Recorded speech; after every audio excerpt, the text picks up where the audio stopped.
On est dedans, hein? Je pense qu'on est dedans. Eh bien, bienvenue Guillaume Andreu. Merci Marie-Aude. Je te remercie de m'accorder cette interview. Donc, comme je t'ai expliqué, j'ai l'ambition de faire connaître le développement personnel, donc en interviewant des personnes pour qui le développement personnel a un impact très important dans leur vie et qui potentiellement même consacrent leur vie au développement personnel, comme je crois c'est le cas pour toi. Oui, je crois aussi. Donc, ma première question, Guillaume. À ma plus grande surprise d'ailleurs. Ah, intéressant. C'était pas du tout mon cap de départ. Donc, D'accord. Alors, comment es-tu tombé dans la potion du développement personnel? Alors, je suis tombé dedans quand j'avais environ 25 ans. Alors, je me posais déjà beaucoup de questions existentielles et je remettais déjà en cause beaucoup de choses sur le monde, la vie, les gens, les relations. C'était déjà des questions que je me posais. Mais je n'avais pas forcément de réponse parce que je ne m'intéressais pas trop, je lisais pas trop. Puis à l'époque, il y a bientôt 25 ans, il y avait moins d'informations sur le sujet. Et du coup, j'étais quelqu'un de plutôt introverti, plutôt mal à l'aise, qui était plutôt complexé. J'avais développé un personnage, une personnalité un peu qui fait un peu le malin, qui rigole, etc. pour s'en sortir. Mais en gros, j'étais pas vraiment bien dans ma peau au fond. Et donc quand je suis arrivé dans le monde du travail, j'ai fait des études en fait d'agencement, de design industriel, etc. Et j'ai pas osé passer le cap de rentrer dans ce job-là. J'avais une vision très élevée, un idéal très élevé. Tu vois, Philippe Stark, je ne sais pas si tu as déjà entendu parler de Philippe Stark, designer. Je me disais, si je fais du design, c'est pour devenir un genre de Philippe Stark. Okay. Donc j'avais une espèce d'ambition importante. Et en fait, quand je me suis retrouvé face à la réalité du monde du travail, j'ai commencé à douter, alors que c'était vraiment ma passion. Hein. J'avais fait des études supérieures dans le domaine, etc., des études supérieures d'art appliqué pour pouvoir faire ça. Et je me suis remis en question et je me suis dit, je ne suis pas sûr que j'ai vraiment envie et vraiment confiance pour faire ce boulot-là. Est-ce que je pourrais vraiment le faire? Et du coup, je suis parti dans le domaine de la vente pour exorciser un peu ma peur des autres. Parce qu'à l'époque, je n'étais pas à l'aise dans les relations et je voyais que il y avait beaucoup de gens qui n'étaient pas à l'aise non plus. Donc je me disais, bon, je vais faire du commerce et dans le commerce, peut-être que je vais pouvoir un peu me challenger là-dessus. Et je suis parti dans le commerce. Et en fait, dans le commerce, je m'en suis bien sorti. Au fin de compte, j'étais plutôt à l'aise. Mais je voyais autour de moi plein de gens mal dans leur peau et qui se retrouvaient un peu là, un peu comme moi, genre voie de garage, tu vois, genre j'ai fait ça parce que je savais pas trop quoi faire d'autre et puis je vois pas trop ce que je pourrais faire. Des gens qui croyaient pas trop en eux, qui avaient fait des études qui leur avaient pas forcément plu, et beaucoup de stress et beaucoup de mal-être. Donc ça m'a mobilisé en fait. Je me suis dit, c'est pas bon, ça peut pas être comme ça. Mon côté idéaliste s'est dit, ça peut pas être comme ça. On peut pas à 25 ans, 30 ans, être dans un job qui ne nous plaît pas, dans une activité, avoir des relations avec... Parce qu'en plus, j'étais dans la grande distribution, donc je n'explique pas le niveau de qualité relationnelle de la hiérarchie, des relations humaines, etc. Et donc, je me suis... comme je voyais plein de gens mal à l'aise et que moi-même, j'avais besoin de me rendre plus à l'aise, je parlais beaucoup autour de ce sujet-là. Et un jour, j'ai un ami qui me dit, écoute Guillaume, je t'entends beaucoup de parler de trucs psychologiques, développement, on pourrait faire mieux, on pourrait être mieux. Il dit, est-ce que tu as déjà lu des livres de développement personnel? Je lui dis, non, je lis pas. C'est pas mon truc de lire, j'aime pas trop ça. Donc non, non. Il dit, ouais, mais tu me parles de sujets que moi j'ai lus dans des livres. Tu devrais lire. Et là, il m'offre le bouquin La prophétie des anges. Ok. Le fameux. D'accord. Et c'est là que je découvre toute une vision du monde, un univers un peu parallèle à ce qui est plutôt donné comme d'accoutumé dans la vision du monde des gens, plutôt cartésienne, plutôt rationnelle, ou alors religieuse. Et du coup, je me dis, ah non, mais en fait, il y a vraiment possibilité de voir l'humain, de voir la vie, de voir les choses d'une façon différente. Et donc, là, j'ai été passionné. J'ai plongé dedans comme Obélix dans la marmite. Et je me suis retrouvé au rayon de la Fnac, parce que j'ai lu les... Voilà. Et quand j'ai découvert qu'il y avait un rayon de la Fnac qui était sciences humaines, avec tout un tas de sujets complètement hallucinants pour certains, tu vois, parce que j'ai découvert des trucs, l'astrologie, l'hypnose, tout ça pour moi, ça sortait complètement de mon monde. Mais je me suis passionné par ça. Et du coup, tu as commencé par la lecture, c'est ça? Et après, qu'est-ce qui t'a amené à faire des formations? Quel était ton chemin après dans le développement personnel? Alors, en fait, de façon assez marrante, au départ, je lisais les bouquins et j'essayais de comprendre parce que j'avais l'impression que le problème n'était pas... Enfin, moi, j'avais des difficultés, mais j'avais plutôt tendance à me dire c'est les autres qui ont un problème. J'étais face à des gens qui avaient de forte personnalité, caractère. Et du coup, je me disais, j'ai l'impression que ces gens fonctionnent pas comme il faut. Je fonctionnais pas moi non plus forcément plus comme il faut. Mais du coup, je cherchais à comprendre comment les autres fonctionnaient pour pouvoir leur dire, bah, tu vois, t'as un problème en fait. Faut changer des choses. Mhm. Tu vois, donc j'allais chercher plutôt à l'extérieur. Et en fait, je me retrouvais régulièrement confronté à, et ouais, mais toi, Guillaume, t'es pas parfait non plus. Et t'as ce truc-là, là, dont il parle, ce truc-là, toi aussi, tu as cette problématique et ci et ça. Et donc, moi, on va dire, si on pouvait faire simple, je me voyais un peu comme une victime et les autres comme des bourreaux. D'accord. Et du coup, je voulais être sauveur. Tu vois, donc j'étais vraiment dans le triangle. Tu voulais sauver les bourreaux? Non, je voulais sauver les victimes, Ok. comme moi.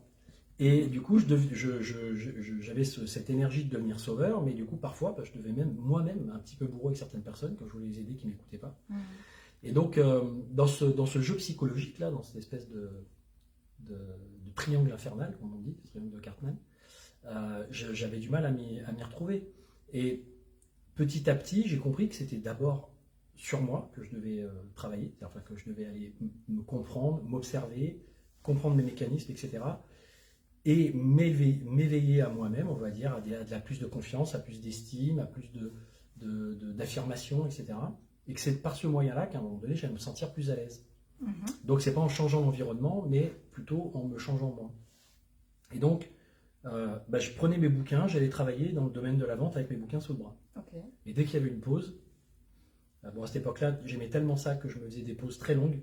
Et en fait, j'allais lire et je faisais des pauses travail Ok. au bout d'un moment. C'est bien aussi, non? Ouais, voilà. Et du coup, je m'intéressais, je lisais. Et je voyais mes collègues du travail qui disaient, mais c'est quoi ces bouquins que tu ramènes? Parce qu'ils les voyaient sur le point de vente. Ils disaient, mais c'est quoi ces trucs?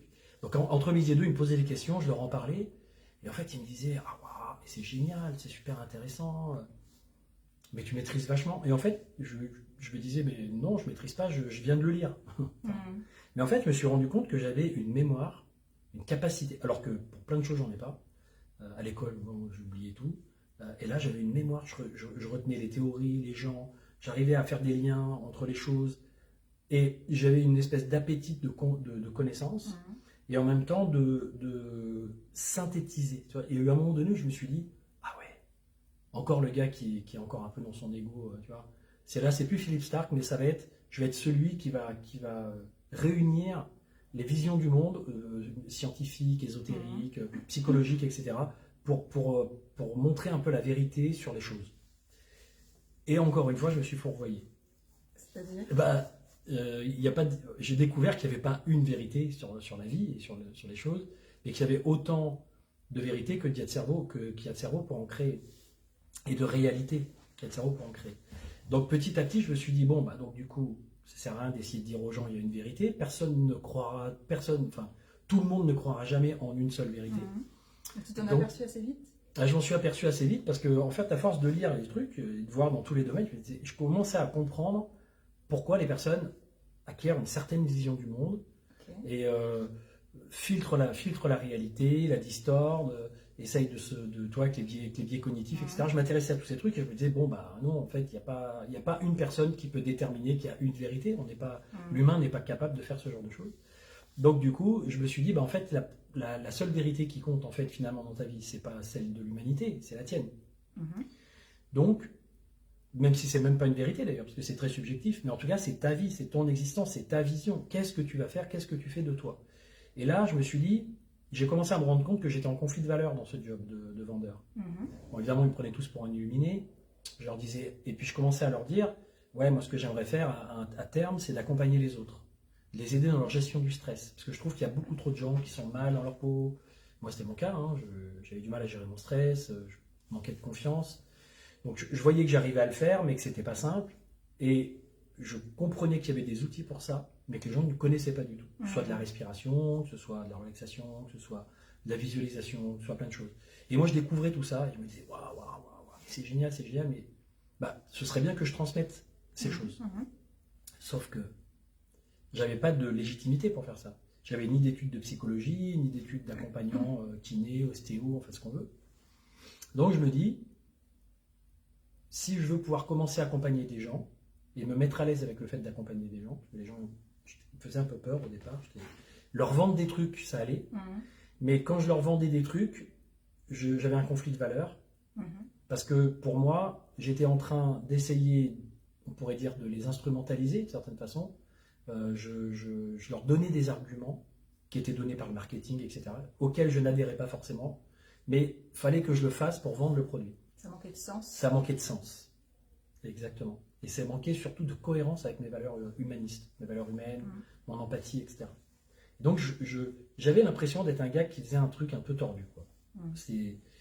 J'avais développé une confiance en moi, une assurance dans le métier, j'étais même plutôt bon, hein. J'étais considéré comme plutôt très bon vendeur, donc ils me mettaient sur les points de vente où les chiffres d'affaires baissaient pour que je les remonte. Mais au bout d'un moment, je ne voyais plus le sens de ça. Je me disais, il y a un conflit de valeurs. Donc, je vais faire mieux.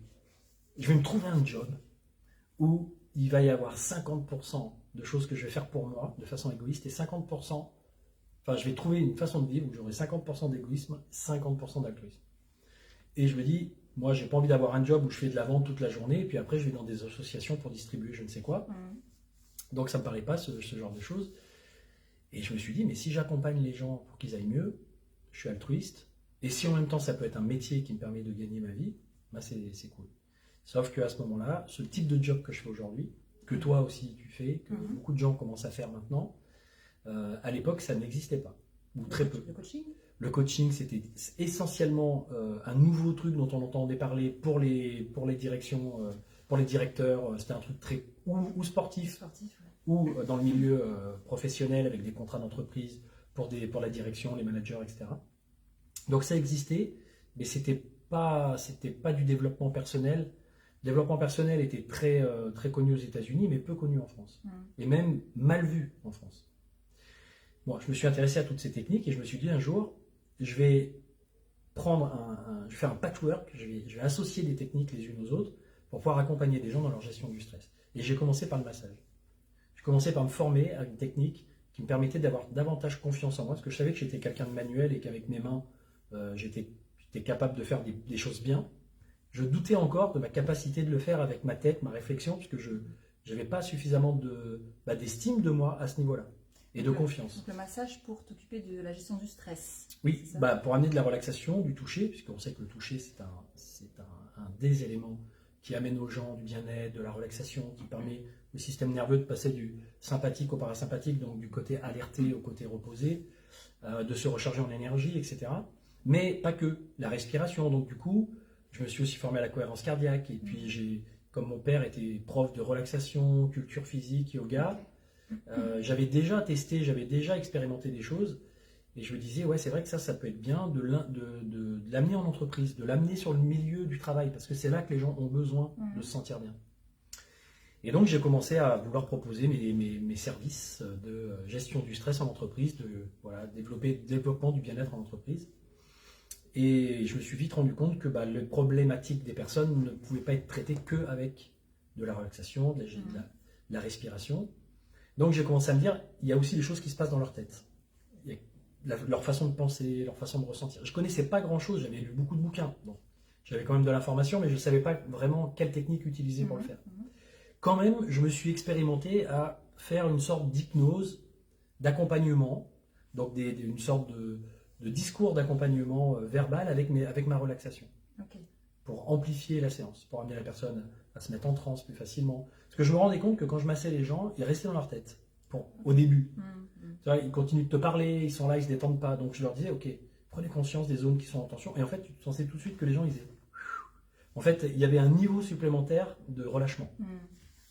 Donc j'expérimentais ça, tu vois, un peu comme un autodidacte qui essaye de prendre les techniques. Et je me suis rendu compte que j'arrivais à une limite à un moment donné. Par rapport aux entreprises, par rapport au fait de pouvoir les convaincre, je n'avais pas suffisamment de connaissances de la systémie, de l'ensemble des choses. Parce qu'il y a des problèmes qui peuvent être managériaux, des problèmes qui peuvent être dans la communication, les relations, donc qui peuvent être effectivement de mal gérer son énergie. Mais juste aller sur un truc, ça me paraissait pas suffisant. Donc je me suis débrouillé. Alors j'ai eu une chance énorme, phénoménale. La Providence qui m'a permis d'avoir un budget de formation de Pôle emploi énorme, puisque j'ai le plus gros budget de France, 13 000 € de budget de formation à ce moment-là, pour des formations de coaching, de PNL, donc avec Paul. Paul Pironnet, de coaching avec un autre formateur. Et du coup, voilà, c'était en 2010. Du jour au lendemain, alors que ça fait 2 ans que je développe mon activité de gestion du stress, de bien-être, etc. Et que ça vivote, on pourrait dire ça comme ça. Je me dis, de toute façon, je ne pourrais jamais accompagner des gens comme des thérapeutes que je vois dans les bouquins, là, des gens comme Milton Erickson, enfin, toi, les thérapeutes qui écrivent des livres, les Bandler et Grinder, qui ont fait la PNL, etc. Je me dis, je ne pourrais jamais faire ça avant 10-15 ans dans ma vie. Enfin, tu vois, le temps que je me forme, le temps que j'apprenne, le temps. Il va falloir des moyens, il va falloir plein de choses. Donc, ça va être compliqué. Et en un mois, je me retrouve, la vie me donne la possibilité de me retrouver en formation de PNL en 2010. Okay. Un mois plus tard, je suis sur les bancs de la formation en PNL. Face de moi, il y a David Laroche, qui est aussi sur le base PNL. On a fait le base et technicien tous les deux au même moment. Et en fait, je suis là, et là, j'ai donc Polo qui diffuse son enseignement, et là, je me sens vraiment à ma place. Enfin, tu vois, je me dis, là c'est top.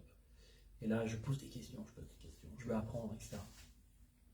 Et donc, sur cette année-là, en fait, je me suis formé à beaucoup de choses. J'ai fait le base avec Pratt, j'ai fait une formation de coaching, j'ai fait de la relaxation biodynamique avec le frère de Paul, j'ai fait de l'hypnose, etc. En fait, sur les 2 ans, à partir de là, sur les 2 ans qu'on suivi, je me suis beaucoup formé.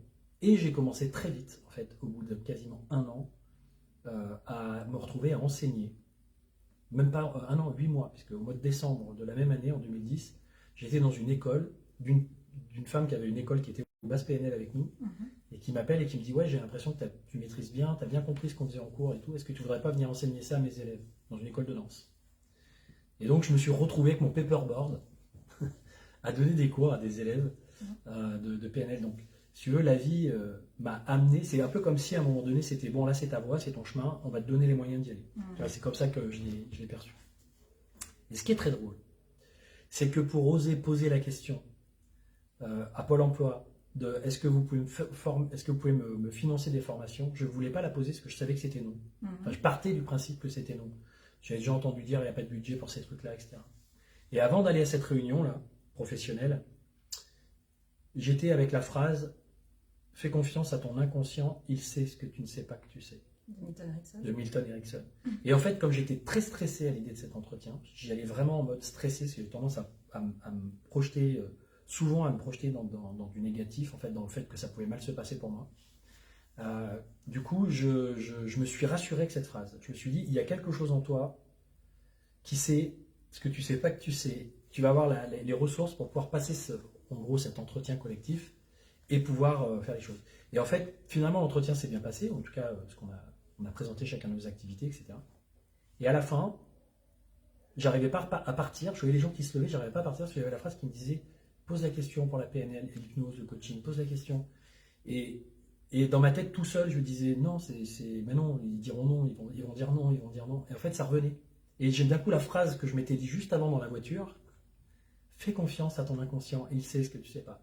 Et du coup, j'interpelle le gars, vraiment, il restait 2 personnes dans la salle, j'interpelle le gars, je lui dis, excusez-moi, en rigolant, vous ne financeriez pas ce type de formation? Et le gars, il fait, non, ça ne fait pas partie de nous. Je dis, vous êtes sûr? En rigolant. Et là, en fait, il s'arrête, il réfléchit, il fait, ben non, en fait, je ne suis pas sûr. Parce qu'il y a un nouveau budget qui est sorti pour aider les gens à compléter leurs compétences. Par exemple, un boulanger qui veut faire des choux à la crème, il ne sait pas les faire, on va lui financer une formation pour faire des choux. Je lui dis, moi je veux faire des accompagnements de coaching, d'hypnose, de PNL, et je ne sais pas les faire. Eh bien écoutez, je vais voir. Et en fait, j'ai passé toute une série d'entretiens, et oui, j'ai pu faire mon dossier, et j'ai pu avoir cette formation. Voilà. Et du coup, PNL, et ça devient finalement ta profession. Tu deviens enseignant PNL, tu crées ton école de PNL. Voilà, alors au départ, j'accompagne avec ces outils, dans un premier temps. Je commence déjà à faire des petites formations. Je crée des séminaires. D'ailleurs, j'ai créé un premier séminaire qui s'appelait l'Expérience Diamant, où j'ai fait intervenir David au départ, qui nous a aidé à monter ça avec Paul, etc. Donc, on a commencé à créer un peu des choses. Et en fait, petit à petit, j'ai commencé aussi à proposer des conférences sur des sujets de base, des sujets, la confiance en soi, l'estime, l'affirmation, la communication, la préparation mentale, l'hypnose, la PNL, etc. Donc, j'ai commencé à transmettre sous forme de petits formats, 2 heures. environ, des sessions de 2 heures, 2 heures et demie, 3 heures des fois. Et puis progressivement, je me suis dit, mais je suis capable d'animer 2-3 heures, donc je suis capable d'animer une journée, et puis je suis capable. Et comme j'avais fait les formations de formateur, parallèlement à ça aussi, en plus du coaching, petit à petit, je me suis dit, bon, bah, je vais monter, je vais former davantage. Et comme j'ai continué de me former à la PNL, fait le maître Pratt, puis je les ai refait et refait et refait, parce que je suis devenu ami avec notre ami Polo, qui fait qu'il m'a dit, bah voilà, t'es ici comme à la maison, donc du coup j'y allais, je mettais l'ambiance. Lui, ça lui permettait d'avoir quelqu'un avec qui il y a de la légèreté, de l'humour, etc. En même temps, j'apportais quand même, malgré tout, de la connaissance et tout ça. Et donc, je me suis tellement bien formé, on va dire, qu'au bout d'un moment, il m'a dit, mais tu vas passer l'enseignant PNL. Je dis, bah, c'était pas trop mon projet au départ. Moi, je voulais rester dans la gestion de l'humain, corps, cœur, cerveau. Mon idée, c'était le corps, cœur, cerveau. Et je lui dis, bah oui, bah pourquoi pas enseigner, c'est vrai. Et j'ai commencé à proposer des bases, des techniciens. Enfin, d'abord des bases, tu vois, puis après je me suis dit, tiens, bah pourquoi pas passer au niveau technicien, puis je suis passé au niveau praticien. Et donc je me suis mis à enseigner progressivement comme ça. Et je me suis éclaté. Et effectivement, tout ce que j'avais en moi, et qui s'est manifesté d'une façon très instinctive, parce qu'en fait, finalement, j'ai été conduit vers ça par quelque chose en moi. Alors qu'il y avait plein de freins, que j'avais mon environnement qui me disait, mais qu'est-ce que tu fais financièrement, j'avais pas de moyens. Quand je me suis lancé, j'ai été licencié économique, j'avais pas de moyens. J'avais 800 euros de loyer, 800 euros d'ACDI par mois. Donc tout le monde me disait, retrouve un job de vente ou de commercial, etc. Et en fait, tous les ans, c'était retrouve un job parce que c'est compliqué, parce que c'est compliqué. Et en fait, non, il y avait un truc en moi qui disait, eh non, lâche pas l'affaire, continue, année après année. Continue. Et en fait, j'ai persévéré. Persévéré parce que c'est la voie dans laquelle je sens que je suis à ma place. En fait, ce que je fais, c'est moi. Enfin, tu vois ce que je veux dire? Ça répond à tes valeurs. Ça répond à mes valeurs, c'est mon état d'esprit. Quand je transmets, quand j'accompagne, quand je forme, je ne suis pas fatigué. Ça me redonne de l'énergie. C'est quoi tes valeurs principales? Alors, j'ai découvert, avec grande stupéfaction, quand j'avais fait le travail sur les valeurs, que ma valeur principale, c'était la sagesse. Et j'ai été très étonné de ressentir ça, en fait, quand j'ai fait le travail, parce que tu sais, quand on travaille sur les valeurs en PNL, on ne se contente pas de donner des mots comme ça intellectuellement, on va vraiment creuser pour aller chercher, au fond, les sentiments, etc.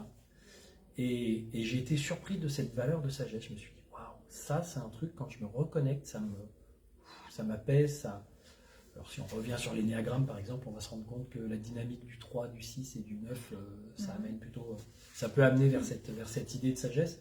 Mais en tout cas, c'était vraiment quelque chose qui me parlait, une espèce d'évolution comme ça, mais j'étais très très loin du compte. Donc pour moi, c'est une valeur de finalité. Je me disais, t'es loin du compte, t'adores déconner, t'es transgressif, voilà, t'es quelqu'un qui est créatif, qui est rebelle, t'es pas sage.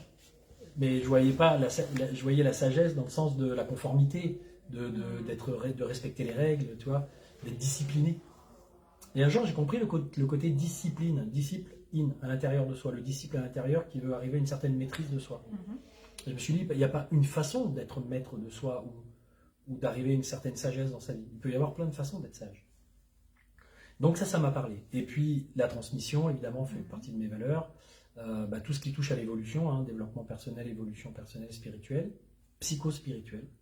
Je tiens à garder cette dynamique, ou neuro-spirituelle, mais en tout cas l'idée qu'on a tous une forme de spiritualité, mais que l'idée c'est que ça s'incarne concrètement dans nos comportements, dans notre job, dans notre vie quotidienne, que ce ne soit pas juste un truc qu'on va faire le dimanche, et puis après le reste du temps, on part en vrille, tu vois, genre, voilà. Donc du coup... d'essayer d'être dans le maximum de cohérence, sans non plus trop, parce que ça peut devenir chiant, c'est bien de temps en temps de ne pas l'être, mais à un moment donné, d'aller vers de la cohérence personnelle, avec un lien entre ce que tu as comme idéaux sur la vie, comme vision élevée de la vie, ce que tu trouves essentiel, et concrètement ce que tu fais, ce que tu incarnes dans ta vie, au travers de ton activité, au travers de ta vie, de tes enfants, de ta relation, etc. Et donc c'est ça qui me porte aujourd'hui, en fait, c'est d'accompagner les gens en fait, de les aider à retrouver à comprendre d'une certaine façon le sens. En fait, il y a un sens. C'est un peu comme si notre vie était un puzzle en pièces détachées, tu vois, que petit à petit on pouvait rattacher les pièces. Et donc c'est ça qui me porte, c'est d'aider les gens à voir le sens de comprendre le sens, en tout cas donner un sens. Donner un sens à leur vie ou comprendre le sens de la vie? Alors, il n'y a pas un sens à la vie. Donc c'est plutôt, il y a le sens de ta vie.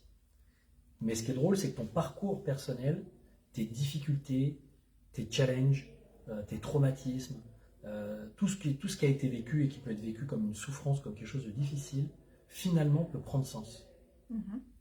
Quand tu sais transformer. Donc j'ai envie que tu transformes le plomb en or. Tout ce qui t'a plombé, tout ce qui a été compliqué dans la vie, quand tu peux mettre de la clarté là-dedans. Moi j'ai cette faculté, quand les gens me parlent d'eux, à comprendre, je ne sais pas comment je fais ça, mais c'est comme ça, à comprendre la façon dont ils fonctionnent, leur parcours en fait de vie, pourquoi ils en sont arrivés là, et comment faire pour leur permettre que tout ça se transforme en ça y est, je sais qui je suis, je sais ce que je vais faire. En tout cas, pour l'instant. Voilà, actuellement, ça va me permettre de me réorienter, ça me permet de me remotiver, ça me redonne de l'estime de moi-même, ça me permet de m'affirmer dans la vie, de faire des choix, donc travailler sur ce que je veux faire. Et c'est ça aujourd'hui, c'est ça qui m'anime le plus, pour redonner de la cohérence, voilà. Éviter les souffrances. Je ne suis pas trop dans la thérapie, même si j'utilise de la thérapie, je suis plus dans l'idée d'aider les gens à aller de l'avant. Donc c'est pas vraiment du développement personnel, parce qu'on va pour moi, on va un petit peu au-delà des problématiques de l'ego, c'est le développement psycho-spirituel. Hein, ça mélange un peu les deux. Justement, on parlait de l'ego, tu parlais de l'ego, tu as fait une super conférence il y a 2 jours. Et tu disais qu'il y avait un lien entre l'ego et les valeurs. Ça m'intéresserait d'avoir ton point de vue sur ça. Qu'est-ce que tu veux dire par là?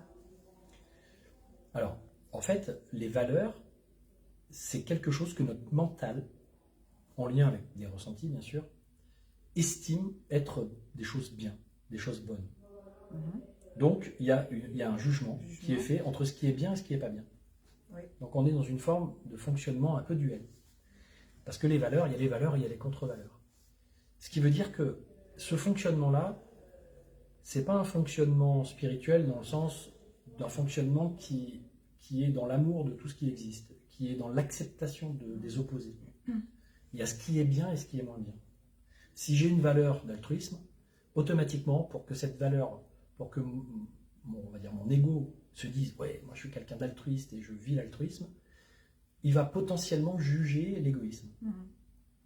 Si ça peut être une autre valeur qui me vient pas en tête, si le pouvoir par exemple, si j'ai une valeur de pouvoir, le pouvoir, comme le disait Machiavel, demande tellement d'une certaine façon de ne pas être altruiste, de ne pas être dans l'universaliste, dans le côté humaniste, que si je veux garder le pouvoir, je vais être obligé d'une certaine façon, pour être au service du pouvoir, je vais être obligé de faire des choses qui petit à petit peut-être vont me couper de mon âme et mon âme et conscience, d'une certaine façon. Parce qu'il y a des valeurs qui parfois sont un peu antinomiques. Alors je peux être quelqu'un qui a du pouvoir et qui exerce un pouvoir sain.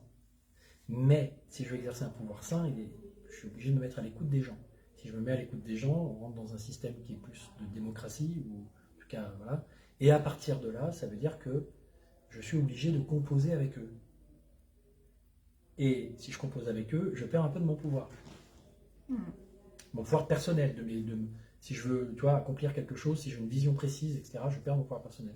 Et peut-être que l'ensemble, le groupe, le collectif ne va pas avoir envie d'aller dans la direction dans laquelle moi j'ai envie d'aller. Donc il va falloir juste de stratagème, de stratégie. Donc ce qui veut dire qu'à l'intérieur de nous, en fait, il y a des valeurs qui nous portent, qui nous poussent. On peut les choisir. On peut choisir de dire, moi, je suis quelqu'un j'ai envie d'incarner la personne que je suis, donc le personnage, donc l'ego, la personnalité que j'ai, j'incarne plutôt tel et tel type de valeurs. Par contre, c'est important de ne pas rentrer dans la dichotomie et dans le jugement de ce qui n'est pas comme moi ou ce qui est à l'inverse.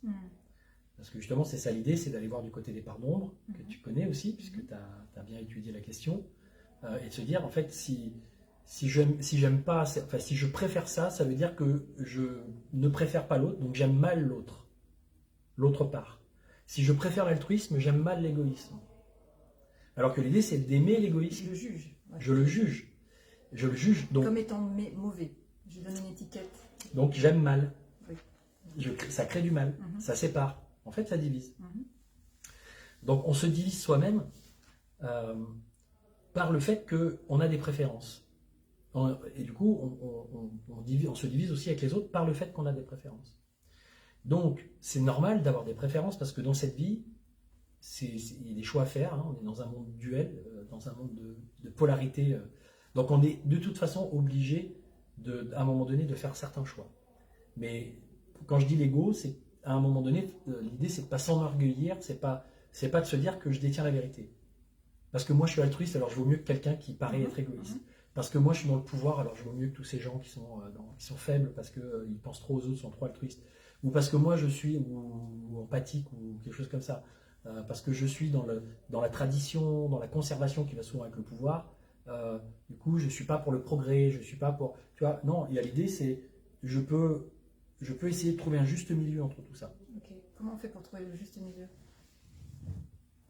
Bah, c'est d'apprendre, en fait, c'est de sortir de cette perception polarisée, dichotomique, enfin, tu vois, de regarder les choses Duel. sous un angle, duel, et duel, donc qui crée du conflit, etc. Donc, là, conflit de valeurs, par exemple, entre deux valeurs qui s'opposent, qui semblent s'opposer, et c'est plutôt d'aller voir comment je peux concilier, en fait, tout ça à l'intérieur de moi, parce que chacune de ces choses a un avantage.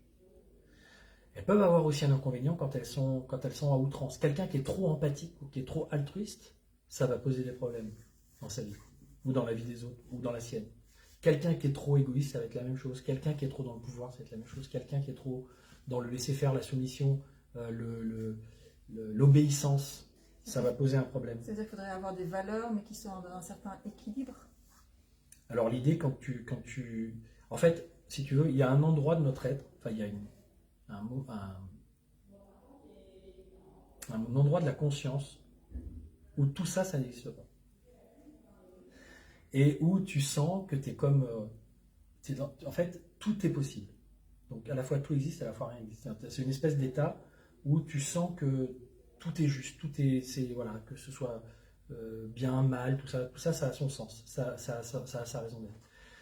Parce que tu t'es sorti du système émotionnel qui te fait sentir c'est bien, c'est mal, ça fait du mal, ça fait du bien, c'est agréable, c'est désagréable. C'est le self, le soi, c'est ça, le plus grand soi. Oui. Le plus grand soi qui a tendance à plutôt embrasser l'ensemble. Alors que l'ego et la personnalité, on va être avec notre système humain, notre système physique, physiologique, donc notre système limbique, l'animal en nous, lui, il ressent du bien ou il ressent du mal. Il ressent du bien-être ou du mal-être, de la satisfaction ou de l'insatisfaction, de l'agréable ou du désagréable. Donc ça va nous pousser à préférer les choses qui nous font ressentir de l'agréable. Et si on a été éduqué en se disant être altruiste c'est agréable, alors on va préférer être altruiste, et quand on va avoir un égoïste, ça va nous faire peur. On va se dire c'est différent, qu'est-ce qu'il fait lui, c'est pas bien d'être... Et on va ressentir du mal. Alors que quelqu'un qui a été éduqué, élevé dans l'égoïsme, et à qui on a dit c'est génial d'être égoïste, tu devrais penser qu'à ta gueule, faire ta vie, t'en fiches, tu vois, pas trop te préoccuper des autres, faire ce que tu as envie de faire dans la vie, bah lui, il va sentir que c'est génial, il va préférer ça parce qu'intérieurement, il va avoir une bonne référence. Et quand il va voir les altruistes qui parfois vont tellement loin, qu'ils se sacrifient pour les autres, qui sont que tournés sur les autres, et qui parfois, bah, il y a personne, qui sont tristes parce qu'on ne s'intéresse pas à eux, par exemple, tu vois, bah, il va se dire, mais qu'est-ce qu'il fait celui-là? Pourquoi il se fait souffrir avec ça? Et ça va lui paraître un truc désagréable. Et donc l'idée, c'est, oui, vas-y, pose-moi la question. Bah, soit j'accepte ça, enfin, soit j'accepte de vivre l'expérience qui m'est donnée de vivre avec le tempérament que j'ai. On n'est pas obligé de tout transformer, on n'est pas obligé de vouloir aller vers de l'équilibre, de la justesse. Moi, ce que je dis, c'est le développement personnel, c'est un choix. Si tu as envie de le faire, tu le fais. Si tu n'as pas envie de le faire, tu le fais pas. C'est-à-dire, pour moi, tout devrait être comme ça dans la vie. C'est-à-dire, à un moment donné, tu vis ton expérience humaine à ta façon. D'abord, si à un moment donné, ta façon de vivre ton expérience humaine peut être très, très, très dangereux ou délétère pour l'environnement, il va falloir revoir un peu le truc. Bon, l'idée, c'est de vivre ton existence à ta façon, faire tes choix à partir du moment où tu es en conscience de ta responsabilité et que, de certaine façon, tu prends quand même en considération l'écologie de l'environnement. Mais ça se choisit. C'est pas un truc il faut pas faire du développement personnel. Tu vois, faut pas faire de ci, il faut pas faire de ça. C'est si je me rends compte que ce que je vis me fait souffrir, est désagréable, je suis pas bien, je me pose des questions, ça va pas, j'ai des stress, j'ai des peurs, j'ai des trucs, et que je vis pas bien avec ça, que je suis pas dans la capacité de l'accueillir, de le ressentir, de l'accepter, bah dans ce cas-là, je le transforme. Et il y a des possibilités de le transformer.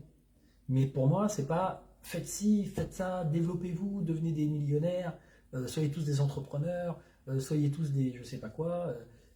Non, chacun est là et chacun a son expérience à faire. Ouais.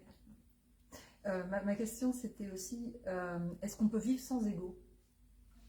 Alors non. Sinon, si tu vis dans tu parlais de la conscience. Oui, mais quand tu es dans la conscience, quand tu es dans cet état de conscience, tu n'es pas en phase avec la vie de la même façon.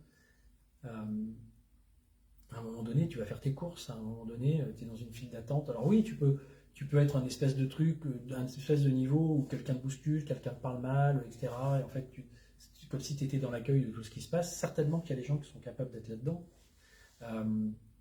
Mais je crois même que la personne qui se raconte, soit elle est naturellement là-dedans, mais la personne qui se raconte qu'elle n'est pas dans l'ego, elle est dans l'ego. Il y a beaucoup cet orgueil spirituel dans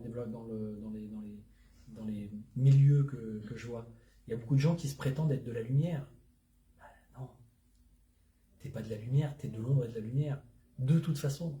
Et même si tu es dans le déni de ça, même si tu veux pas le voir en toi, même si tu estimes qu'il faudrait justement estime, donc valeur, la valeur du bien, la valeur de la lumière, la valeur comme si Dieu c'était le bien et que en face il y avait l'opposé qui serait Satan, qui serait parce que c'est comme ça qu'on nous a appris à voir le monde et que ça ce serait le mal. Et en réalité, le fameux principe de Lucifer, le fameux principe, c'est de dire il y a ces deux choses, ce principe créateur et ce principe destructeur, ils font partie de l'évolution. S'il y a 15 principes créateurs, alors une fois que c'est créé, ben, ça ne bouge plus. Ça se fige. Ça se fige. Tu vois ? Ça ressemblerait à une espèce de truc de Playmobil, là, ou de Lego. Un jeu de Lego. Tu prends tes Lego, tu crées tout ton univers de Lego, et puis une fois que c'est fait, tu ne touches plus. Voilà. Ben moi, je suis le bon Dieu, ça va m'emmerder. Je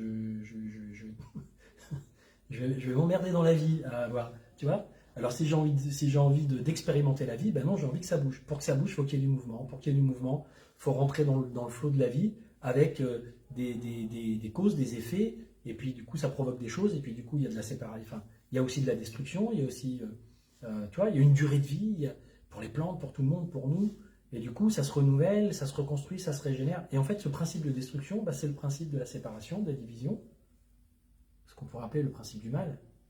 Qu'on vit mal parce que nous, notre ego, il n'a pas envie de mourir, il n'a pas envie de souffrir, mais qui en réalité fait juste partie des principes de la vie. Tout bouge, tout change. Tout le temps. Mais c'est vrai qu'il y a des moments où j'ai pas envie. Moi, j'ai pas envie demain de vivre une situation, je sais pas, dramatique, compliquée, qui pourrait me faire souffrir, de perdre quelqu'un d'important pour moi, de vivre des choses, par exemple, sur le plan matériel, sur le plan physique, sur le plan de la santé ou sur le plan relationnel. J'ai pas envie forcément. On a tous envie de vivre quelque chose d'agréable. Et quand je dis l'idée d'accepter les choses bonnes et les choses comme les choses mauvaises, ça va pas parler à grand monde. Hein. Parce qu'il y a des gens qui vont dire ah oui, alors du coup, mais t'imagines, et vont sortir les situations les pires où tu dis non, j'ai surtout pas envie de vivre ce genre de truc. Et si d'ailleurs moi-même je suis pris dans ce genre de truc, mon ego va réapparaître automatiquement.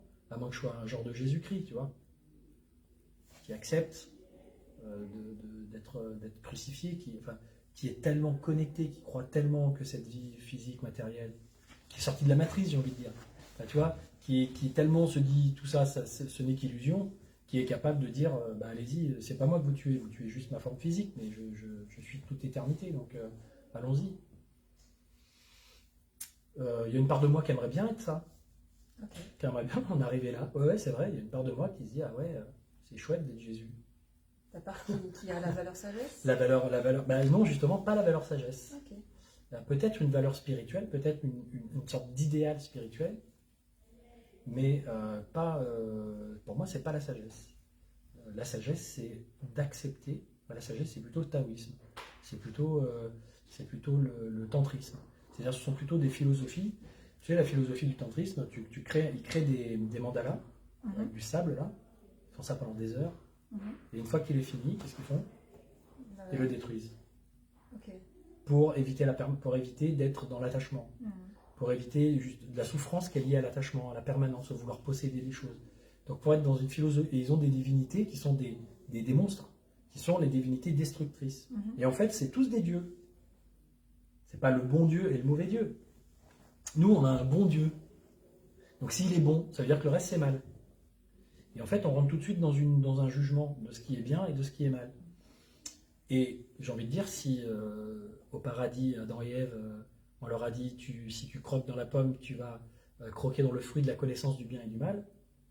Le fruit de la connaissance du bien et du mal, c'est-à-dire que tu vas connaître ce qui est bien et ce qui est mal, alors que quand tu es au paradis, tu vois pas l'arrière du décor, tu es que dans le superbe jardin d'Éden, que si tu suis les règles édictées par le Père, tu vis ta meilleure vie, a priori, puisque tu vois pas l'arrière du décor. L'arrière du décor, c'est pour que tu puisses vivre ta meilleure vie, il y a quand même des réalités sous-jacentes qui sont pas belles à voir. Si tu veux la connaissance du bien et du mal, tu vas en chier. Donc tu la veux, tu l'as eu. Maintenant tu vois. Donc t'es dans l'arrière du décor, t'es dans le sous-sol. C'est qu'on voit la création et la destruction. Ouais. Tu vois, des fois on dit l'enfer, Lucifer, c'est la lumière dans la matière. Là c'est sur un plan spirituel, mais on pourrait imaginer que nous sommes la lumière dans la matière. C'est peut-être déjà, ce qu'on vit là, c'est peut-être déjà quelque chose qui peut être de l'ordre de l'enfer. Ou du paradis.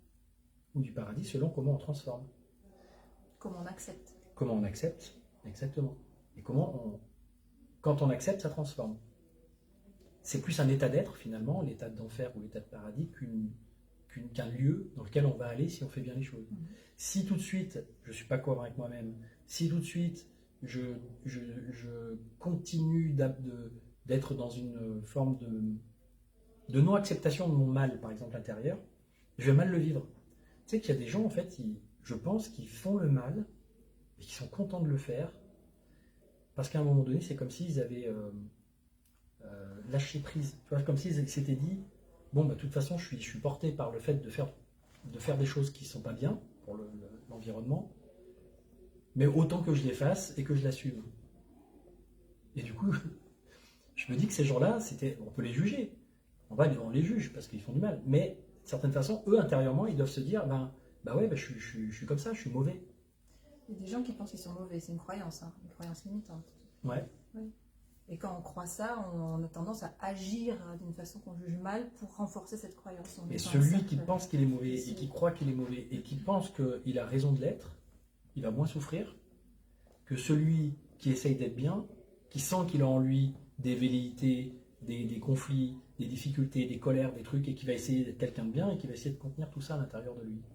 Je pense que c'est une souffrance différente. Ouais. Je pense que c'est une souffrance différente pour chacun. Bah oui, peut-être. Parce qu'au bout d'un moment, peut-être que la conscience de la personne qui fait le mal et qui arrive à s'accoutumer, en tout cas à se dire, voilà, moi je suis quelqu'un, je suis comme ça, je fais ça, peut-être qu'à un moment donné, dans son âme et conscience, il va se rendre compte qu'en fait, il a été dans l'erreur. Et donc là, il va y avoir le jugement dernier. En tout cas, il va y avoir l'examen de conscience qui va se produire pour lui, à un moment ou à un autre. Mais tout ça, on rentre dans des théories qui sont très, on pourrait dire très, à la fois religieuses, à la fois spirituelles. Mais c'est vrai que c'est intéressant parce que selon cette vision-là, on a évoqué plein de visions du monde. Dans ce que j'ai dit, je sais qu'il y a des gens qui peuvent nous écouter ou qui vont écouter et qui vont se dire, oh là là, mais non, faut surtout pas être mal ou faut surtout pas faire ce genre de truc. Mais du coup, c'est intéressant de se dire, quand tu te dis ça, quand tu vois ça autour de toi, si toi t'es bien, ça veut dire que lui qui fait quelque chose de moins bien que toi, il est mal. Ça t'aide à construire quoi? Ça te sert à quoi de te construire cette vision? Tu vois, moi, si je veux être quelqu'un de bien, bah, je vais dire que toutes les personnes qui conduisent pas comme moi, bah, conduisent mal, se comportent pas comme moi, font mal, ne disent pas les mêmes choses que moi, sont le mal, et comme ça, je vais me sentir bien. Oui, c'est le principe de l'ombre, de voir chez les autres ce qui ne va pas, et du coup de se sentir bien. Je crée mon personnage en créant moi-même, dans l'environnement que j'observe, l'antithèse de ce que j'ai envie d'être. Voilà, on projette sur l'autre ce qu'on ne voit pas qu'on est en arrière-plan, ou qu'on réprime. Voilà. Alors qu'en fait, on est à la fois le bien, le mal. C'est le yin et le yang, en fait. On est tout. On est tout. Et après, on choisit. Et toi, quelle était ta plus grande prise de conscience depuis que tu fais le développement personnel, que tu lises tous ces livres, que tu accompagnes toutes ces personnes? Il y a quelque chose en nous qui sait où est-ce qu'on, plus ou moins où est-ce qu'on va aller, et qu'il y a besoin à un moment donné de savoir lâcher prise. C'est en fait à la fois s'écouter et à la fois savoir ce qu'on écoute. Est-ce que j'écoute une voix plus intérieure, plus profonde, des aspirations plus sincères, ou est-ce que je suis est-ce que je suis mon ego, les souffrances, mon ego qui cherche à éviter que je souffre et qui va peut-être plus me guider dans la vie par la peur, par des constructions de faux moi, etc. Enfin, tu vois. Maintenant, il y a des gens qui peuvent très bien vivre toute une vie là-dedans et même pas s'en rendre compte. Ouais. Donc pourquoi pas. Donc, en fait, l'idée, c'est que chacun trouve sa façon d'être bien. Et s'il est bien en étant tout seul tout le temps dans son canapé à regarder Netflix, eh ben, c'est très bien comme ça. S'il est bien à créer des entreprises ou à s'engager dans une cause ou à aider le monde, eh ben, c'est très bien comme ça. Et en fait, que chacun vive son expérience. Là où moi j'interviens, c'est quand quelqu'un a l'impression qu'il pourrait vivre autre chose, qu'il sent qu'il y a quelque chose qui cherche à émerger, qui cherche à se révéler, un potentiel, une envie, qui a un mal-être et qu'il a besoin de quelqu'un pour l'aider à comprendre, clarifier, réactiver les moteurs, mettre la motivation, la confiance, tout ce qu'il faut pour se réaliser pleinement. D'une certaine façon, pour avoir le sentiment de se réaliser pleinement. Donc, ça, c'est ce qui me plaît de faire, c'est ce que j'ai choisi de faire. Mais on pourrait très bien dire que ce que je fais, ça ne sert à rien, ou ça va servir à très peu de personnes. Mais moi, je m'en fiche. Disons que toi, ça te parle et ça correspond à Moi, ça me parle, ça correspond à ma vision du monde, ça correspond à mon expérience, c'est ce que j'ai vécu pour moi-même, c'est ce que j'ai vécu aussi, ou ce que j'ai vu vivre des gens autour de moi. Et c'est ce qui me plaît de faire. Voilà, c'est ça que j'ai choisi. C'est pour ça que j'ai choisi de me missionner. De te missionner, ça veut dire? Bah, me missionner, il n'y a pas de mission. Tu n'as pas une mission. Il y a la mission que tu te donnes en fonction de ton ambition, de ton aspiration. Donc, j'ai vu que dans le monde, il y avait des choses qui... J'ai observé le monde, je me suis observé moi, j'ai observé le monde, j'ai vu qu'il y a des choses qui ne me paraissaient pas agréables, qui pourraient être plus belles, qui pourraient être plus agréables, qui pourraient être plus sympathiques à vivre, plus harmonieuses, plus tout ça. Porté par un peu cet idéal, je me suis dit, je vais accompagner les gens pour développer ça dans leur vie. Et en même temps, je me rends compte que de le faire de façon trop idéalisée, ça peut amener presque à être contre-productif. Donc, il y a aussi ce besoin, peut-être que c'est ça la sagesse, d'accepter aussi la réalité. Donc, c'est ça qui est un petit peu complexe, c'est à quel moment j'accepte la réalité et à quel moment je fais ce qu'il faut pour changer les choses. Et là, on se retrouve dans... Confiance en soi, confiance dans le soi. Alors, déjà, confiance dans le soi, parce que le soi va savoir des choses, mais aussi dans ce qu'on appelle le stoïcisme. Et la fameuse prière qui dit Dieu, donne-moi, ou donnez-moi la possibilité, le courage de changer ce que je peux changer et le discernement de faire la part entre ce que je peux changer et ce que je ne peux pas changer. C'est un peu l'idée du stoïcisme, qui est une philosophie du bonheur, où d'une certaine façon l'idée c'est d'arriver à accepter une certaine part de la réalité sur laquelle tu n'as pas d'influence. Et dans ta zone d'influence à toi, que tu peux faire grandir d'ailleurs, parce que tu peux avoir une influence sur le monde, il y a des gens qui ont une influence sur le monde, mais dans ta zone d'influence à toi, de faire les choses qui te paraissent cohérentes. Et à partir de là, tu risques de moins te sentir en souffrance, de moins te sentir dans une mauvaise énergie, de moins te sentir dans un truc désagréable ou négatif. Ouais.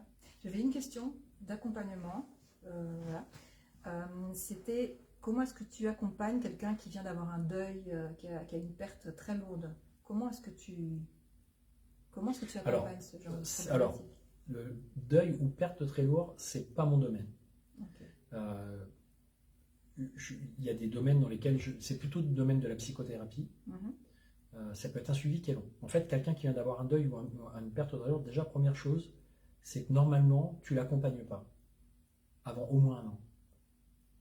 Tu laisses faire le deuil. Parce qu'il y a des processus qui sont censés être vécus. Alors la personne peut s'entourer, peut avoir des gens qui sont à son écoute, etc. Mais l'idée, c'est pas de chercher dans un premier temps à vouloir à tout prix la faire sortir de son deuil. Alors oui, peut-être que tu peux le faire. Oui, il y a peut-être des gens qui vont sentir que très rapidement, ils ont besoin de rebondir, qui vont avoir une résilience différente. Et tu peux, si tu veux, aussi utiliser des techniques pour faire switcher une personne, pour l'amener sur autre chose. Moi, je suis pas trop pour forcer les choses.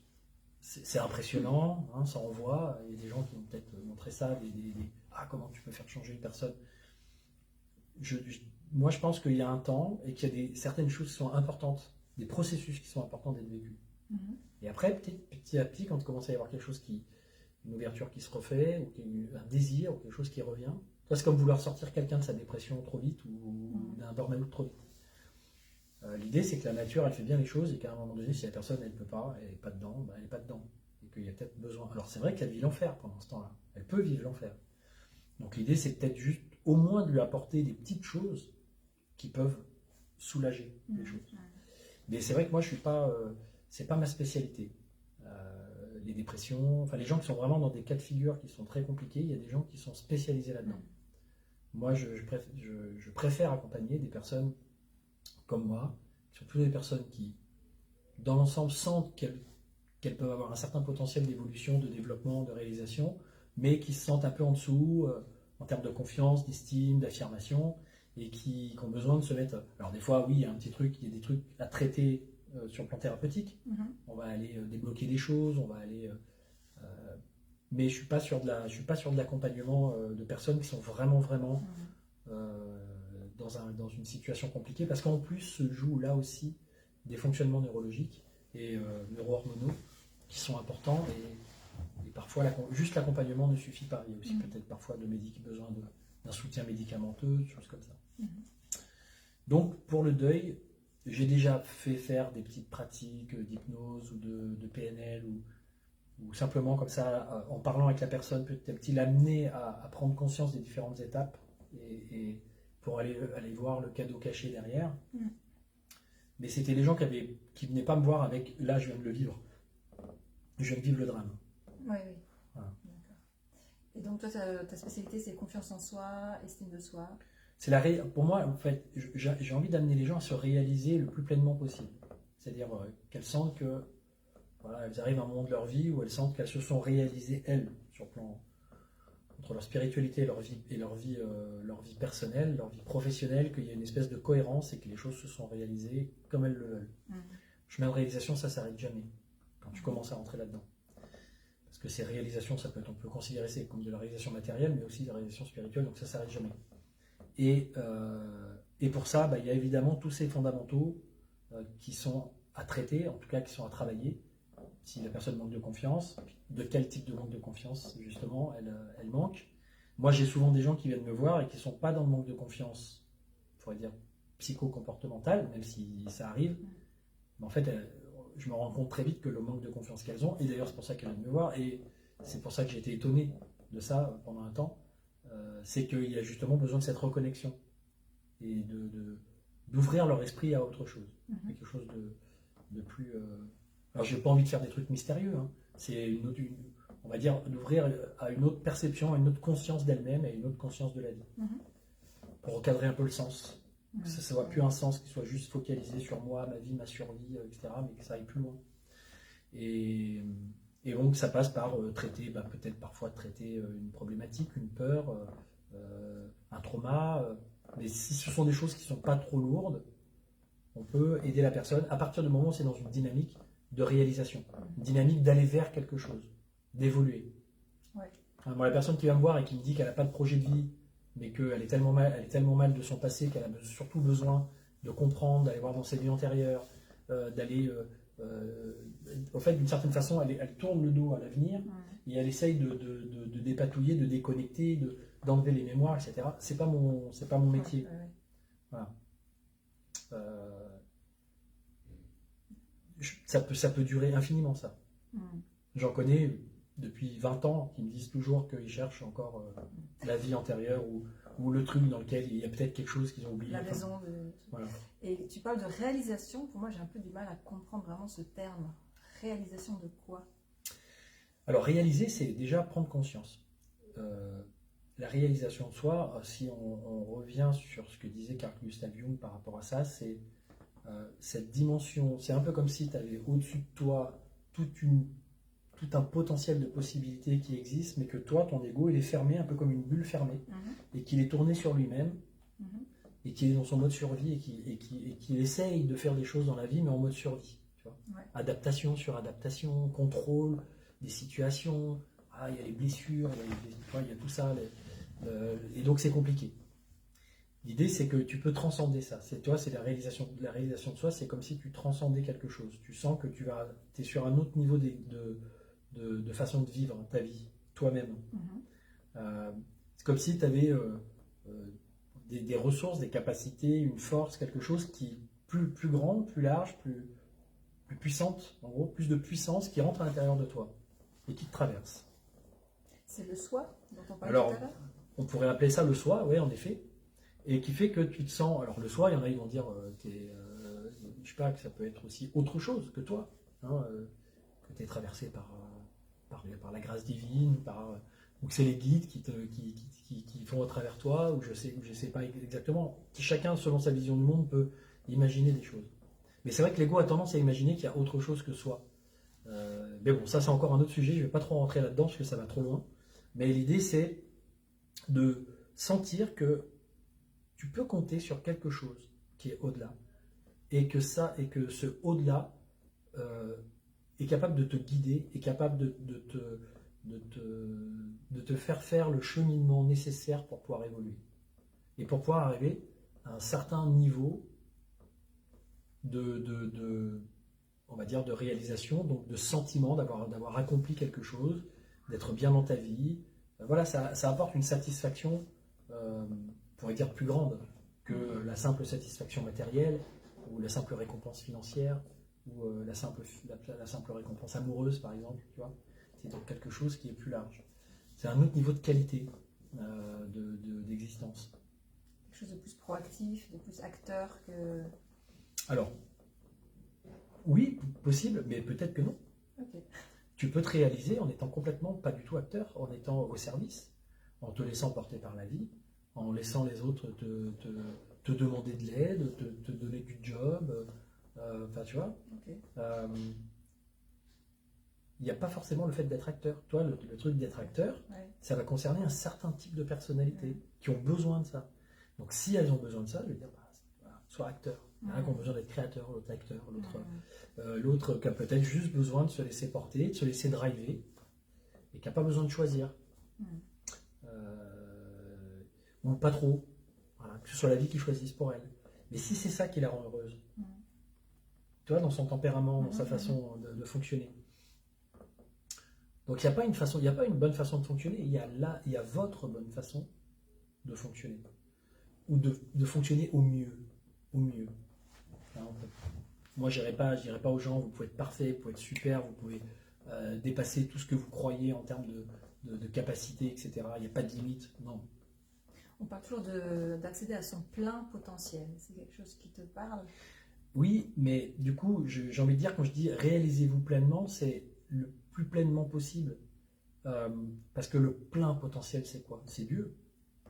Je sais pas. Donc réaliser, tu vois, c'est Un ça. potentiel humain. Alors si c'est humain, alors voilà, mais ça dépend du coup où tu situes ta limite. Si tu situes ta limite sur un plan plutôt de ta conscience psychologique, ta mémoire, enfin de ce que tu sais de toi, alors tu vas te dire que tu es capable de te réaliser jusqu'à un certain point. Mais si tu t'ouvres à d'autres possibilités, ben, tu vas peut-être te rendre compte qu'il y a des choses en toi, des choses que tu ne pensais pas pouvoir faire. Moi, je ne pensais pas pouvoir déjà connaître tout ce que je connais aujourd'hui, pour accompagner des personnes, les aider, les former. Ça me paraissait, à l'époque, tu m'aurais dit ce que je fais aujourd'hui, tu m'aurais présenté, moi, à la télé, dans une interview comme ça, en disant, toi, ça, c'est toi dans 20 ans, ou tu peux faire ça dans 20 ans, j'aurais flippé. Ouais. J'aurais été stressé, je me serais dit, mais ah bon, mais comment je peux faire? je connais pas tout ça, tu te rends compte, tu as des gens qui viennent voir qui sont pas bien dans la vie, et toi tu prétends pouvoir les aider à modifier les choses, mais pour qui tu te prends Enfin, toi, j'aurais eu ce genre de vision. Et le fait d'apprendre les techniques, le fait d'accompagner, le fait de faire des expériences et de voir que ça se passe, de voir que moi j'ai changé, je suis plus à l'aise, je suis plus confiant, voilà. J'étais pas du tout, moi j'étais quelqu'un qui était très, qui me laissait beaucoup porter par la vie, hein. C'était les autres qui me drivaient. Aujourd'hui, je suis censé me driver. Quel a été le pivot? Le pivot, je pense que c'est quand j'ai découvert la PNL, enfin tout ce qui tourne autour de cet univers du changement, de la transformation, là, où d'un coup on n'était plus dans des théories, mais on était dans des pratiques concrètes, des outils, des techniques, des pratiques qui te font sentir au fond de toi qu'il y a des possibilités de changer quelque chose. Et du coup là, tout ce que j'avais comme information et qui était comme un peu genre ah oui c'est vrai qu'on dit qu'il est possible que ça, c'est vrai qu'il y en a qui disent ça, hein, là d'un coup il y a des trucs qui devenaient réels, qui devenaient vrais, qui étaient expérimentés. Pendant la formation? Pendant la formation, ouais. Alors j'avais déjà vécu des choses, parce que j'avais été voir des thérapeutes avant, donc j'avais quand même pas mal fait de choses, d'ateliers, de trucs avant de rentrer dans cette formation. Parce que ça faisait déjà un paquet d'années que je m'intéressais au sujet. Donc j'avais fait des tas d'expériences et j'avais vu effectivement qu'il y a des choses qui changeaient. J'avais fait des séances d'hypnose, j'allais voir à l'époque un gars qui était docteur en neurosciences, qui faisait de la PNL, l'hypnose, etc. Justement, j'ai pris des séances avec lui pendant un certain temps pour voir un petit peu ce que ça pouvait me permettre de bouger. Comme je lisais les bouquins par ailleurs, tu vois, ça, je faisais l'expérience. Mais du coup, je voyais que ça fonctionnait sur moi, mais je n'avais pas la croyance que moi, je pouvais utiliser ces techniques pour que ça fonctionne sur les autres. Okay. Donc c'est quand j'ai fait les formations, là, par contre, il s'est passé quelque chose de vraiment plus conséquent. J'allais un peu à la fleur au fusil au départ. Okay. Je pensais y aller juste prendre de l'information. Quand il a commencé à dire bon là vous allez partir en exercice, j'étais stressé, j'avais envie de aller aux toilettes, fuir. Et là il y a quelqu'un qui te fait ah tu fais l'exercice avec moi? Oui, bon d'accord, bon je vais quand même passer aux toilettes. Est-ce qu'il y a un exercice précis où qui t'a vraiment impressionné, qui t'a vraiment tu t'es dit waouh vraiment ça marche? Alors c'est loin, ça remonte à il y a 10 ans, mais ouais, la stratégie, ne serait-ce que les premiers exercices, la stratégie de préparation mentale à l'objectif. J'ai senti à l'intérieur de moi qu'un truc qui me paraissait mais alors complètement improbable que je puisse faire, à la fin j'étais là, j'avais presque envie de partir de la formation pour aller le faire tout de suite. Tu vois, je me suis dit, là il y a quand même un truc qui se passe. Après les états internes, les ancrages, l'auto-ancrage. Waouh, ça a été, parce que je l'ai bien fait, ça a été très puissant. Alors, je rigole parce que je me rappelle de David qui l'avait fait sur la puissance justement et qui était là, il gueulait comme ça. Il avait fait la démo avec Polo lui avait fait faire la démo donc je me rappelle de ça, ça me fait rire. Et du coup moi j'avais fait bien pour vivre vraiment le truc et je m'étais dit ah ouais quand même, tu peux vraiment aller choisir tes états, tu peux avoir une télécommande pour tes états ne sont pas que dépendants du monde extérieur. Et il y a vraiment des techniques pour le faire fortement. Est-ce que c'est quelque chose que tu utilises encore maintenant? Bien sûr. Régulièrement? C'est la base. C'est le nerf de la paix ou de la guerre, les états internes. Tu fais ça... Ah, tu veux dire moi pour moi Sur toi-même? Alors sur moi-même, non, parce que petit à petit, il y a un certain nombre de choses que j'ai, je pense, progressivement qui se sont intégrées. C'est plus facile pour moi aujourd'hui de changer d'état. Maintenant, il y a des moments, comme je le dis dans des vidéos récentes, où il y a des concours de circonstances, des moments où tu es plus fatigué, où tu es moins dans l'énergie, où tu vois moins clair. Et là, moi-même, je perds contact avec ces techniques, avec ces outils. Je respire pas, j'ai pas envie de faire de sport, j'ai pas envie de respirer. J'ai limite pas envie de me dire la pensée positive, tout ça. Tu vois, non, il y a le moment de pas bien. À ce moment de pas bien, j'ai appris à l'accueillir, à pas me juger, à me dire ok, c'est ok, je le vis à fond. Et le fait de le vivre à fond, il va vite. Okay. Si je résiste, il faut pas que je... Exact. Okay. Est-ce que tu as des livres comme ça qui t'ont vraiment marqué, que tu pourrais recommander? Des livres Alors, les livres qui m'ont marqué. Oui, La prophétie des anges m'a marqué. Conversation avec Dieu m'a marqué. Ouais. Alors que celui-là, j'ai mis 7 ans. Il était dans ma bibliothèque. Ma soeur me l'avait offert. Mais le fait qu'il y ait marqué le mot Dieu dessus, je voulais pas le lire parce que j'étais à l'époque trop cartésien. Enfin, trop. J'avais beaucoup de mal à adhérer à ce genre de truc. Je pense que j'ai eu le complexe du Père Noël. Le jour où j'ai senti qu'on m'avait menti sur le Père Noël, j'ai commencé à remettre en doute tout le reste. Ouais, ça arrive. Et du coup, il a fallu du temps pour que je. Alors après, qu'est-ce que j'ai beaucoup aimé, le principe de Lucifer, par exemple, ça de Hard Boom, c'était génial. Les bouquins de Bandler et Grinder sur transformation m'a beaucoup marqué. Alors c'est juste ce bouquin m'a permis derrière de m'autoriser à faire un peu de l'accompagnement hypnotique quand je faisais du massage, juste avec ce bouquin.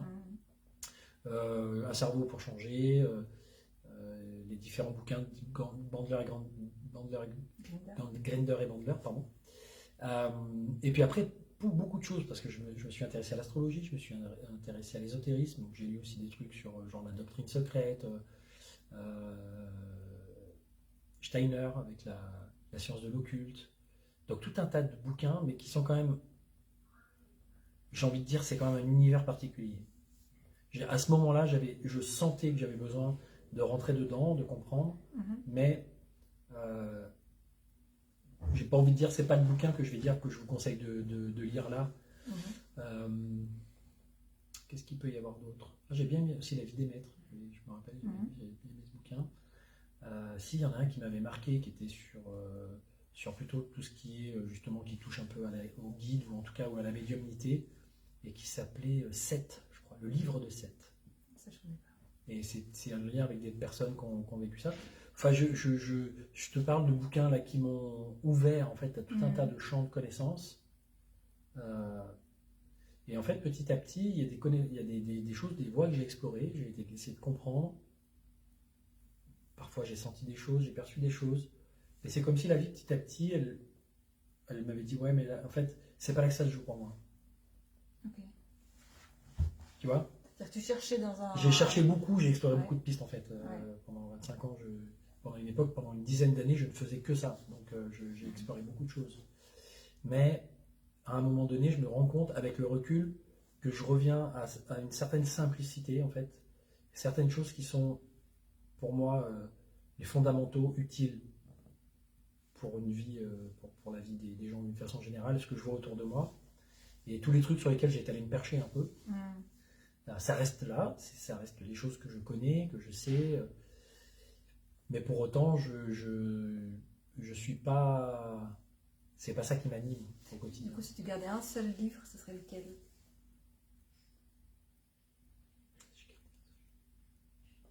Le premier qui m'est venu, c'est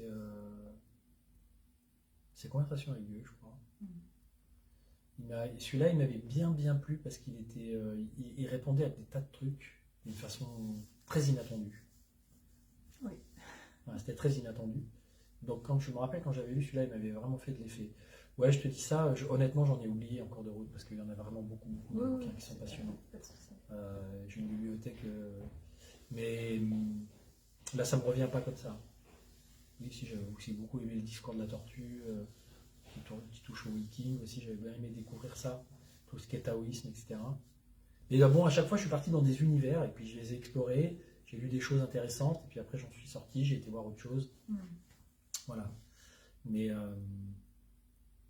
oui, voilà. Ce sont les bouquins. Ouais, je sais pas. J'arrive pas à revenir. J'arrive pas à me retrouver les noms. On mettra une liste. Non, mais j'en ai déjà donné suffisamment. Oui, c'est bon. Et qui t'inspire, si tu avais un mentor ou des personnalités Alors, j'ai pas de mentor, moi, parce que pour moi, les mentors deviennent des menteurs. Parce que quand je dis un mentor devient un menteur, c'est que quand tu as un mentor, tu as tendance à vouloir beaucoup le modéliser, avoir son avis, ses conseils, etc.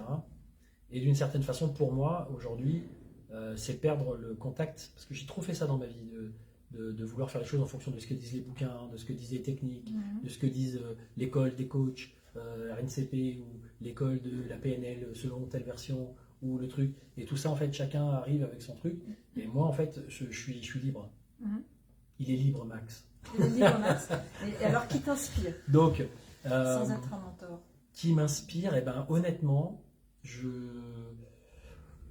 Alors, si, j'aime bien écouter Franck Lobvet, par exemple, Franck Lobvet, parce qu'il disrupte un petit peu des choses et j'aime bien.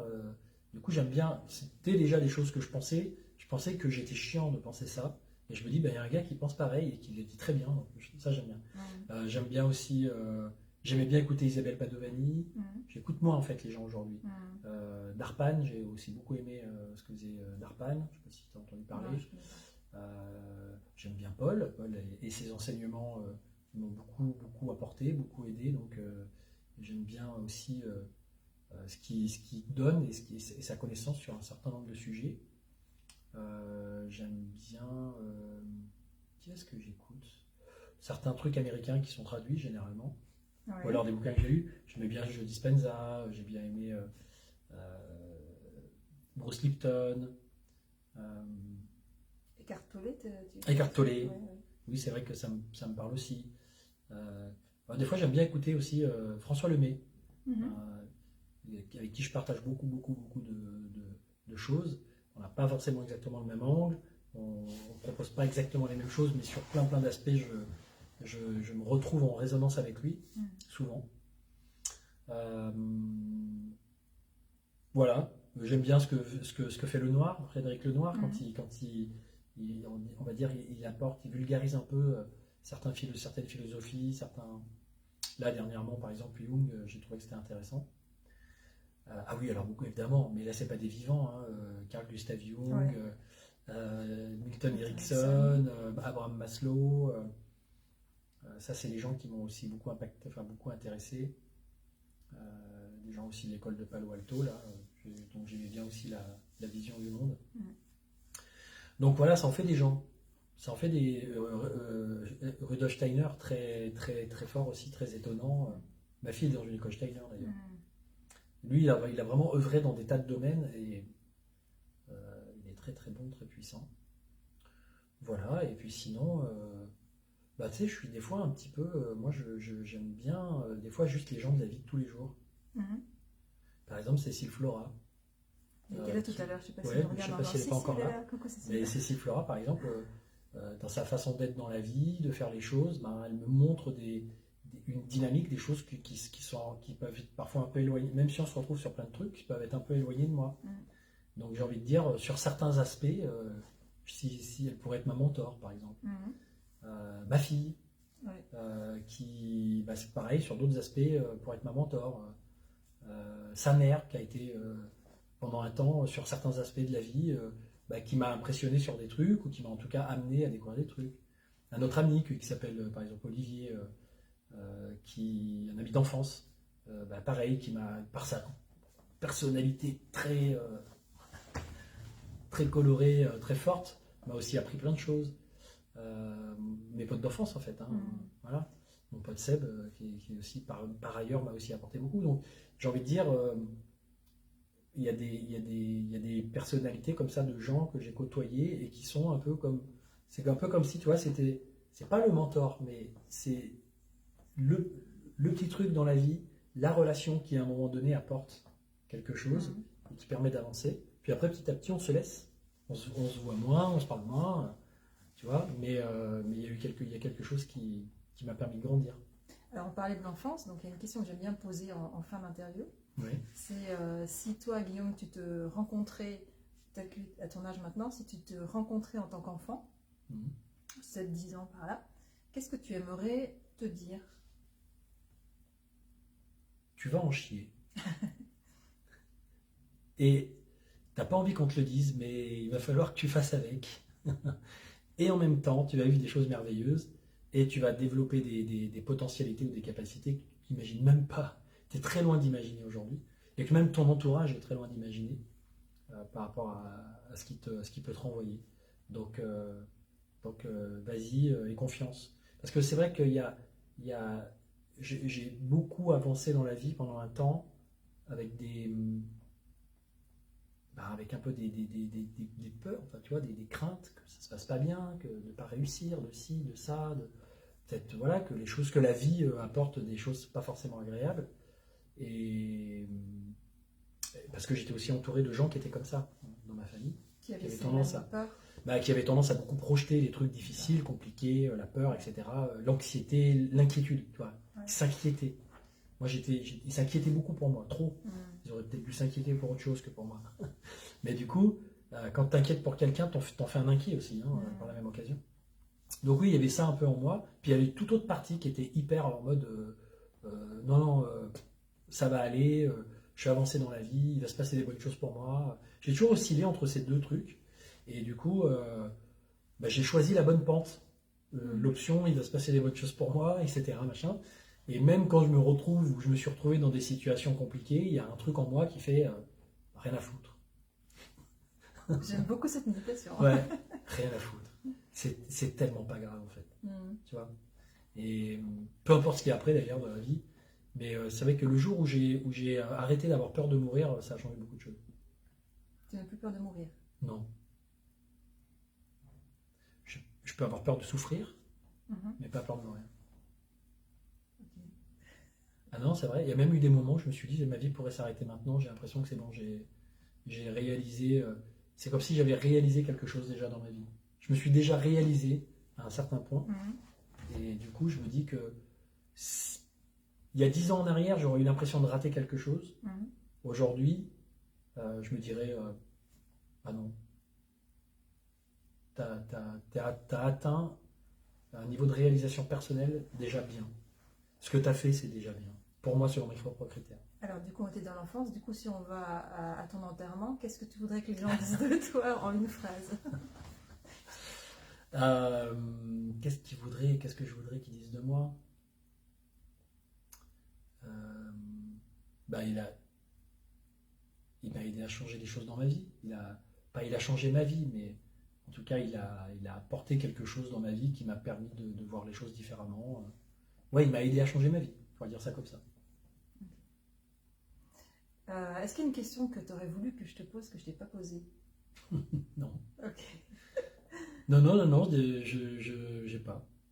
Je sais pas, c'est sorti comme c'est sorti. Hein, tu vois, là, on est parti dans un truc, mais je m'attendais pas du tout à ce qu'on dise tout ça. Non, j'ai pas de questions.